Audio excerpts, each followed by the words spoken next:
Hi guys, welcome to HR Grants. இன்றைக்கி நம்ம என்ன பண்ணணும்னா, நான் வந்துட்டு ஒரு கிரியேஷன் பண்ணிருக்கேன். அது உங்களுக்கு நான் பாருங்கள், நான் இந்த மாதிரி பண்ணிருக்கேன் கைஸ். இது வந்துட்டு உங்களுக்கு ஒரு சேனலில் அந்த சர்க்கிளாக அந்த இது இருக்குல்ல, அது உங்களுக்கு வேணும்னா நீங்கள் வந்துட்டு இந்த ஷார்ட்ஸில் எனக்கு கமெண்ட் பண்ணுங்கள்.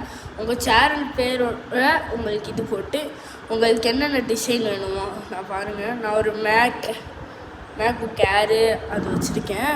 அதில் ஒரு மானிட்டர், உங்களுக்கு இதில் நிறையா டிசைன்ஸ் இருக்குது, எல்லாமே நான் பண்ணி தருவேன். நீங்கள் கமெண்ட்டில் போடுங்க. உங்கள் கமெண்ட்டில் நீங்கள் கிளிக் பண்ணி உங்கள் சேனல் பேரோட உங்களுக்கு எப்படி வேணுமோ, உங்களுக்கு சர்க்கிள்மா இல்லை வந்துட்டு அந்த பெருசாக அந்த இது இருக்கும்ல அது வேணுமான்னு நீங்கள் சொன்னீங்கன்னா நான் அது பண்ணி தந்துடுவேன். அப்புறமேட்டு உங்களுக்கு நான் அதை யூடியூப்பில் இல்லை உங்களுக்கு போஸ்ட்டில் நான் போடுறேன். அதை நீங்கள் வந்துட்டு எடுத்துக்கோங்க. Bye guys.